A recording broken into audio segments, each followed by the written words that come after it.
நமஸ்காரம்.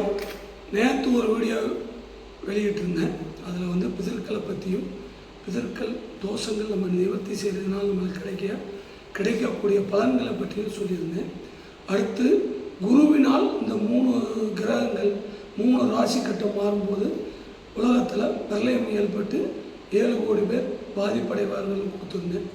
இன்றைக்கி என்ன இன்னைக்கு அதோட சாராம்சமாக கிரகங்கள், ஒவ்வொரு கிரகங்கள் அசுப கிரகங்கள் சுப கிரகங்கள் சேர்க்கைன்னு இருக்குது. இப்போ சுப கிரகங்கள்னு எடுத்துக்கிட்டிங்கன்னா சந்திரன், வளர்மறை சந்திரன், புதன், சுக்கிரன், தனிப்பட்ட குரு, அடுத்து இந்த 5 கிரகங்கள் வந்துடும். அடுத்து பாவ கிரகங்கள்னு எடுக்கும்போது செவ்வாய், சூரியன், கேது, ராகு, சனி, இந்த 5 பாவ கிரகத்தில் வந்துடும். 4 சுப கிரகங்கள் வரும். இப்போ சனி மெயினான சனியை பற்றி ஒரு விஷயம் நான் சொல்கிறதுக்கு இந்த வீடியோவில் நான் சொல்ல போகிறேன். சனி ஒரு ஜாதகத்தில் 7ஆம் இடம், இப்போ உதாரணத்திற்கு துலா லக்னத்துக்கு 7ஆம் இடத்துல சனி நீசமாக இருந்தால் அப்போ அவங்க லேட் மேரேஜ் பண்ணிக்கிறது நல்லது. 29, 30 அந்த மாதிரி பண்ணிக்கிறது நல்லது. அதே மாதிரி சனி நீசமான ஜாதகங்கள் எல்லா ஜாதகங்களையும் நீங்கள் கொஞ்சம், நான் இதுவரை ரிசர்ச் பண்ணதில் அவங்களுக்கு கால், கை, இந்த மாதிரி ஆக்சிடெண்ட் இந்த மாதிரிலாம் நடக்குது. அது எப்போ நடக்குதுன்னா சனி தசை சுய புத்தி, சனி தசை சுக்கிர புத்தி, இல்லை சனி தசை ராகு புத்தி, இந்த மாதிரி நேரங்களில் அவங்க சனி தசை கேது புத்தி, இந்த மாதிரி நேரங்களில் அவங்களுக்கு அந்த அபவாதங்கள் ஏற்படுது. உதாரணத்துக்கு எனக்கே சனி தசை சுய புத்தியில் கால் 2ஆக போச்சு, முட்டிக்கு கீழே 2ஆக போச்சு. அதே மாதிரி ரெக்கவரி ஆகி நீங்கள் நல்லா இருக்கேன் ஆண்ட முடியத்தில். ஏன்னா நம்ம அதுக்கு உண்டான ரெமெடி கொடுக்க எனக்கு முன்னாடி இருந்த குருமார்கள் சொல்லி கொடுத்ததுனால நான் அந்த ரெமெடிகளை கரெக்டாக ஃபாலோ அப் செய்து அதை நான் பண்ணிகிட்டே இருக்கேன். அது மாதிரி சனி நீசமாக இருந்து 7ல் இருந்தால் அப்போ அந்த கல்யாணம் முடிக்கிற குழந்தைகள் ஆணாக இருந்தாலும் சரி பெண்ணாக இருந்தாலும் சரி அவங்களுக்கு சில பாதிப்புகள் வரும். அப்போ அந்த பாதிப்புகள் வரும்போது லால் கிதாப், அதே மாதிரி பாலதீபிகைன்னு பல ஜோதிட நூல்களில் சாராவளி இதிலெல்லாம் இதுக்கு விளக்கங்கள் கொடுத்துருக்காங்க. பிரசன்ன பத்ததி, பிரசன்ன மார்க்கா, இதிலெல்லாம் சில விளக்கங்கள் கொடுத்துருக்காங்க. அந்த மாதிரி 2, 7ல் சனி இருந்து தசாபுத்திகள் நடந்தாலும் சரி, இல்லை அந்தரங்கள் நடந்தாலும் சரி, அந்த நேரத்தில் நம்ம என்ன செய்யணும்னா வருவதற்கு முன் இல்லை வந்த ஒரு 1 or 2 வீக்ஸ்க்குள்ளேயே எருமை தானம். இப்போ அது எந்தெந்த கட்டத்தில் இருந்தால் அதுக்கு அடுத்தடுத்து வேறு மாறும். இதில் மேசத்தில் இருந்தால் எருமை தானம் கொடுத்துருங்க. மேசத்தில் கேது சாரம் வாங்கியிருந்தால் எருமை தானம், எருமை கண்ணுக்குட்டி தானம் கொடுக்கும்போது அது பிராமணாளுக்கோ இல்லை உங்கள்கிட்ட வேலை பார்க்குறவங்களோ இல்லை வளர்க்குறவங்களுக்கோ நம்ம கொடுக்கும்போது அவங்கள்ட்ட சொல்லியே கொடுத்துடணும். இதை கொஞ்சம் நாளைக்கு வளர்த்துட்டு அது பிறகு நீங்கள் இது பண்ணுங்கள். அதே மாதிரி பெண்களுக்கு அபவாதம், அது சுக்லபட்சத்துலேயோ இல்லை அதோட சனியோட சுக்கிரன் சம்மந்தப்பட்டு 7ல் இருந்தால் அவங்க பொட்டக்கண்ணுக்குட்டி, எருமை கண்ணுக்குட்டியில் பொட்டக்கண்ணுக்குட்டி வாங்கி தானம் கொடுக்கணும். இது செய்ய எனக்கு வசதியெல்லாம் இல்லை அப்படிங்கிறவங்க நீங்கள் பைரவர் இல்லை சனீஸ்வரன் இல்லை ஆஞ்சநேயரை பிரார்த்தனை பண்ணிட்டு வாங்க. இது பண்ண பண்ண பண்ண பண்ண பண்ண பண்ண உங்களுக்கு அந்த சனி யோக திசையாகவும் மாறிடும். அப்போ வர்ற அபவாதங்கள் பெருசாக வர்றது சின்னதாக நம்மளுக்கு இதாகிடும். 2வது சனி உங்களுக்கு 3, 6, 11லேருந்து தசா புத்திகள் நடந்தால் அந்த சனி தசை ராஜயோகத்தை கொடுக்கும். இப்போ 11ல் இருந்தால் மூத்த சகோதரருக்கு நல்ல மாற்றங்கள், முன்னேற்றங்கள் எல்லாம் வரும். அதே மாதிரி 3ல் இருந்தால் இளைய சகோதரன், இளைய சகோதரி, அவங்களுக்கு நல்ல மாற்றங்கள், முன்னேற்றங்கள் எல்லாம் ஏற்படும். அப்போ இதை நம்ம பண்ணும்போது அந்த சனி தசை சனி புத்தி, இல்லை ராகு தசையில் சனி புத்தி, இல்லை சுக்கிர தசையில் சனி புத்தி, இல்லை வியாழ தசையில் சனி புத்தி, இந்த மாதிரி மேசத்தில் சனி நேசமானவங்க அந்த தசைகள் வரும்போது ஏதோ ஒரு தானம், இரும்பு சட்டி தானம் கொடுக்கலாம். அதே மாதிரி எல் தீபம் போடலாம். அதே மாதிரி தயிர் சாதம் வாங்கி கொடுக்கலாம். இந்த கிழமையை சொல்லி எந்த புஸ்தகத்துலேயும் இந்த கிழமை தான் இந்த பரிகாரம் செய்யணும்னு சொல்லி பிராமிஸாக பழைய காலத்து புத்தகங்களில் கிடையாது. நவ கிரகங்களுக்கு மாத்திரம் தோஷங்களை நிவர்த்தி பண்ணுறது தான் இந்த 9. இப்போ திங்கட்கிழமை சூரியன், செவ்வாய்க்கிழமை புதன்கிழமை புதனுக்குரியது, வியாழக்கிழமை குருவுக்குரியது, வெள்ளிக்கிழமை சுக்கிரனுக்குரியது, சனிக்கிழமை சனிக்குரியது, ஞாயிற்றுக்கிழமை திங்கட்கிழமை சந்திரனுக்குரியது, ஞாயிற்றுக்கிழமை சூரியனுக்குரியது. இந்த மாதிரி பரிகாரங்கள் செய்ய சொல்லி நவக்கிரக தோஷங்களுக்கு தான் சொல்லியிருக்கேன். அதுலேயும் எல்லாரும் கேட்குறாங்க, உனக்கு ராகு கேது தோஷம் இருக்குது, கேது தோஷம். ராகு கேதுங்கிறது ஒரு தோஷம் கிடையாது. இப்போ உங்கள் ஜாதகத்தில் ராகு கேதுக்கள் இண்டிவிஜுவலாக இருந்தால் நீங்கள் நல்லா பாருங்கள், அவங்க முன்னோர்கள் நல்ல தர்ம தானங்கள் பண்ணி ரொம்ப அடுத்த ஜென்ரேஷன் கீழே போய் 3வது ஜென்ரேஷன் 4வது ஜென்ரேஷன் வரும்போது அவங்க ஹை பொசிஷனுக்கு போயிடுவாங்க.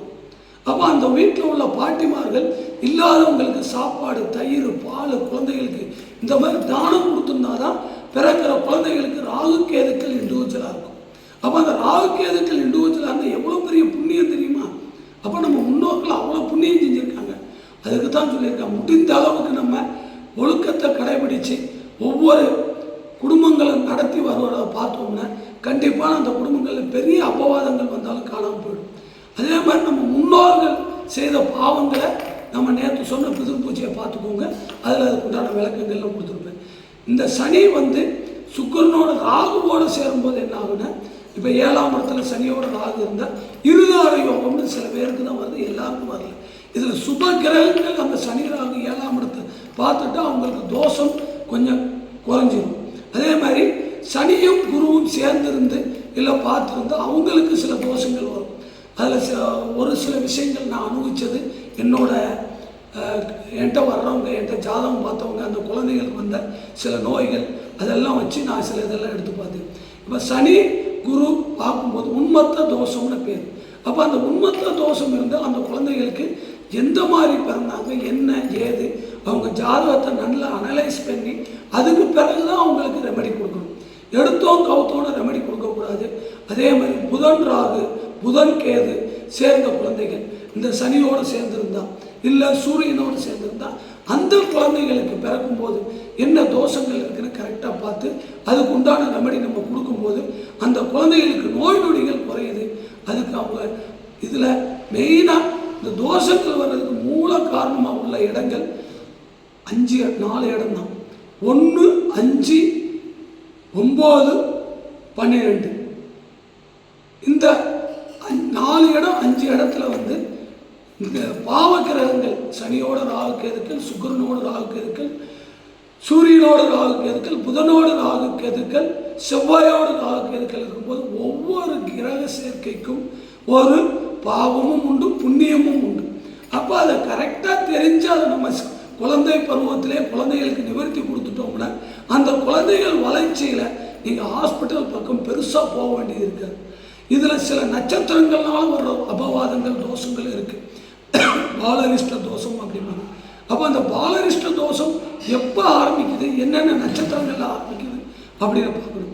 உதாரணத்துக்கு பரணி, பூரம், பூராடம், அதுக்கு அடுத்து எடுத்துக்கிட்டிங்கன்னா அசுவதி, ரோகிணி, புனர்பூசம், அதற்கு அடுத்து எடுத்துக்கிட்டிங்கன்னா பூசம், அனுஷம், உத்திரட்டாதி, அதுக்கு அடுத்து எடுத்துக்கிட்டிங்கன்னா ஆயுள்யம், கேட்டை,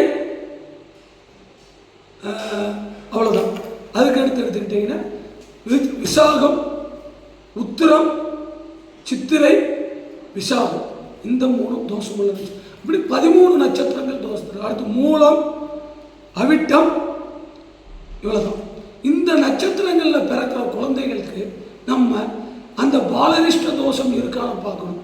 இப்போ உதாரணத்துக்கு சில குழந்தைகள் சிசேரியன் எடுப்பீங்க, அதில் சில பேர் கேட்குறாங்க, இது சிசேரியன் எடுத்த குழந்தை தானே, இது என்ன செய்யும்?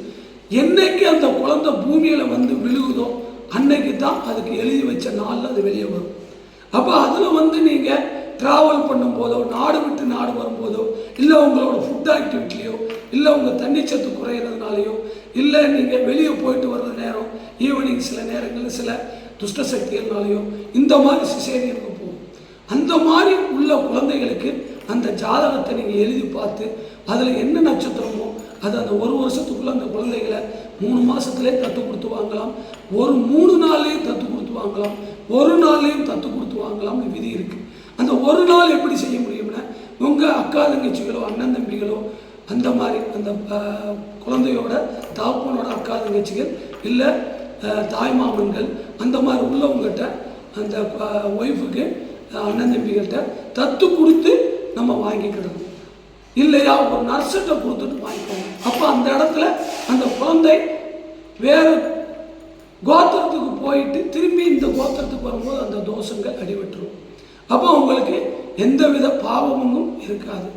இதற்கு அடுத்து இப்போ இதுலேயே இந்த நட்சத்திரங்கள்லேயே கொஞ்சம் வயசானவங்க இருக்கிறாங்க. இப்போ இதெல்லாம் நாங்கள் பண்ணலையா, சின்ன வயசில் விட்டுட்டோம், அப்போ எங்களுக்கு குழந்தைகளுக்கு வயசாகிடுச்சு, அப்போ இது என்ன செய்யணும், படிப்பில் கை வைக்கும். இப்போ உதாரணத்துக்கு சூரியன் புதன் கேது சேர்ந்துருந்துச்சுன்னா அவங்களுக்கு ஞாபகம் மறதி வரும். அப்போ அதுக்கு என்ன மாதிரி ரெமடி கொடுத்தா சரியாகும். இப்போ புதனுக்கு புத்திக்கு அதிபதி மீனாட்சி, புதனுக்கு அதிபதி மீனாட்சி. அப்போ இந்த புதன் கேது புதன் ராகு சேர்ந்த குழந்தைகள், சூரியனோட புதன் கேது இவங்கெல்லாம் தத்து கொடுத்துருந்தாலும் கொடுக்காவிட்டாலும் அந்த நட்சத்திரங்களுக்கு சாந்தி ரத்னாவரத்தில் அஷ்டவாக்கியம்னு சொல்லியிருக்கு. அது நல்ல அதை பற்றி தெரிஞ்ச வேத பண்டிதர்களை வச்சு நீங்கள் நட்சத்திர சிந்தாமணின்னு இருக்குது. அப்போ சாந்தி ரத்னாவர்கள் இருக்குது. அதை ப்ராப்பராக பூஜைகள் பண்ணணும். சும்மா எடுத்தோம் கௌத்தோன்னு சொல்லி கணபதி ஹோமம் பண்ணுறேன் அஷ்டோத்திரம் பண்ணுறோன்னு பண்ணக்கூடாது. அந்த நட்சத்திரத்துக்கு உண்டான அஷ்டவாக்கியங்களை நம்ம சொல்லி காயத்ரி மந்திரங்களை சொல்லி அதற்கு உண்டான நைவேத்தியங்கள் என்னென்ன பொருள்களை வச்சு ஹோமம் பண்ணணும் இதெல்லாம் ப்ராப்பராக எடுத்து வச்சு பண்ணி 90 நாளில் அதற்கு உண்டான பலன்கள் கிடைக்கும். தகப்பன் தாய்க்கு என்ன தோஷங்கள் இருந்தாலும் இதை பண்ணும்போது நிவர்த்தி கிடைச்சிடும். அதே மாதிரி அந்த குழந்தைகள் படிப்பில் ஆர்வமாகி அடுத்து மேலும் மேலும் படித்து நல்லா முன்னேறி வந்துடுவாங்க. இப்போ இதெல்லாம் எங்களுக்கு செய்கிறதுக்கு வசதி இல்லை அப்படிங்கும்போது அவங்களுக்கும் ஒரு ரெமெடி உண்டு. அதற்கு நீங்கள் பக்கத்தில் உங்கள் ஊருக்கு பக்கத்தில் உள்ள மீனாட்சி அம்மன் சன்னிதிக்கு சென்று அங்கே மீனாட்சி அம்மனுக்கு குங்கும அர்ச்சனை பண்ணி உங்களால் முடிஞ்ச ஒரு சின்ன வெள்ளி டாலர் இந்த மாதிரி போட்டுட்டு அம்மா தாயே எங்கள் குழந்தைகளுக்கு நல்ல மாற்றம் கிடைக்கணும், முன்னேற்றம் கிடைக்கணும் அப்படின்னு வேண்டி பிரார்த்தனை பண்ணிட்டு வாங்க. அதில் மாற்றம் கிடைக்கும். அதற்கு பிறகு இந்த நட்சத்திர சாந்தி சொன்னதும் கேட்டுக்கிட்டீங்க. சூரியன் புதன் கேது, சூரியன் புதன் ராகு இதை பற்றியும் சொல்லிட்டேன். இப்போ மூணாவதாக செவ்வாயோட கேது சேர்ந்திருந்த அது எந்தெந்த கட்டத்தில் இருக்குன்னு பார்த்து அதுக்கு பலன்கள் சொல்லணும். அப்படி வரும்போது அந்த செவ்வாய் கேது சேர்ந்திருந்தால் குலதெய்வங்கள். அப்போ நம்ம வீட்டில் வெள்ளி குங்குமச்சி மேலே தேர் ஊற்று வச்சு நம்ம குலதெய்வத்துக்கு பௌர்ணமியோ அமாவாசையோ நீங்கள் எப்படி கும்பிடுவீங்களோ இல்லை இதுவரையும் கும்பிடலன்னா பௌர்ணமி எடுத்துக்கோங்க. அவள் நாட்டு சர்க்கரை தேங்காய் பூ அவளை ஊற வச்சுட்டு அது பிறகு வடிகட்டிட்டு தேங்காய் பூ நாட்டு சர்க்கரை போட்டு நைவேத்தியம் பண்ணி நரசொம்பு மஞ்சள் தண்ணி வச்சு நல்ல மாயில வெத்தலை வாக்கு பழங்கள் வச்சு நல்லா பிரார்த்தனை பண்ணி ஏன்னா குலத்தை காப்பவள் குலதெய்வம். அதனால் அந்த குலதெய்வத்தை கும்பிடுங்க. கும்பிடும் போது அந்த குலதெய்வம் உங்கள் வீட்டுக்கு கண்டிப்பாக உங்களுக்கு வர ஆபத்துகளை சரி செய்து கொடுத்துரும். இதை நீங்கள் சரியாக ஃபாலோ பண்ணிட்டு வரணும். அதே மாதிரி இந்த சூரியன் புதன் கேது சேரும்போது ஆர்டிசியம், உண்மத்த தோஷம், ஃபிட்ஸ் இந்த மாதிரி நோய்கள்லாம் இதுவரையும் என்னோடய ரிசர்ச்சில் ரொம்ப பார்த்து அதுக்கு உண்டான ரெமெடிகள் கொடுத்து என்னால் முடிஞ்சளவு சரி பண்ணிட்டு வர்றேன். அதுக்கு உண்டான பரிகாரங்கள் பூஜைகள் அதுபோக அதுக்கு உண்டான நம்ம பாட்டி வைத்தியம் இதெல்லாம் நம்ம சொல்லி கொடுத்த உணவு முறைகள்லேயே அவங்கள மாற்றி அதெல்லாம் பண்ணும்போது அவங்களுக்கு நல்ல மாற்றங்கள் கிடைச்சிருக்கு. அதுக்கு டெஸ்ட்மோனி நீங்கள் கேட்டிங்கன்னா எவ்வளோ வேணால் தருவேன். டைரெக்டாக அவங்க நம்பர்களே எனக்கு தர முடியும். ஆகையால் இதையெல்லாம் நீங்கள் ஃபாலோ பண்ணி கண்டிப்பாக பலன் அடைஞ்சு இதுவரையும் நீங்கள் செய்யாமல் இருந்தாலும் இனிமேல் இதெல்லாம் சரி பண்ணி செய்து உங்களோட வருங்கால சந்ததிகளுக்கு சொத்து சேர்க்கிறீங்களோ இல்லையோ நோய் நொடி இல்லாத வாழ்க்கையை ஏற்படுத்தி கொடுங்க. அவங்களுக்கு நல்ல ஒழுக்கங்களை கற்றுக் கொடுங்க. ஏன்னா உலகம் போகிற போக்கு ரொம்ப மோசமாக போயிட்டுருக்கு, அழிவுகள் ரொம்ப வருது. அதுக்காக ஜனவரி வரையும் உங்களோட பணம் பொருள் எல்லாத்தையும் பாதுகாப்பாக வச்சுக்கோங்க. தேவையில்லாத செலவுகளை குறைச்சிக்கோங்க. அதான் உங்களுக்கு நல்லது, எல்லாருக்கும் நல்லது. உங்களால் முடிஞ்சால் இந்த பூமி அழிவுலேருந்து காப்பாற்றுறதுக்கு வாராகி மந்திரம், காயத்ரி மந்திரம், மூல மந்திரம் ரெண்டும் சொல்லி கொடுக்குறேன். முடிஞ்ச அளவு இந்த மந்திரங்களை உங்கள் வீட்டில் டெய்லி 108 36 பாராயணம் பண்ணுங்க. ஓம் நமோ பகவதே வராக ரூபாய பூர்பவ சுபக பதையே பூவதித்துவம் மே தேகி தாபய சுவாக. ஓம் நமோ பகவதே வராக ரூபாய பூர்பவ சுபக பதையே பூவதித்துவம் மே தேகி தாபய சுவாக. இன்னொரு காயத்ரி மந்திரம் ஓம் நமோ நாராயணாய வித்மகே வாசுதேவாய தீமிகி தன்னோ வராக பிரசோதயார். வாழ்க வளமுடன்.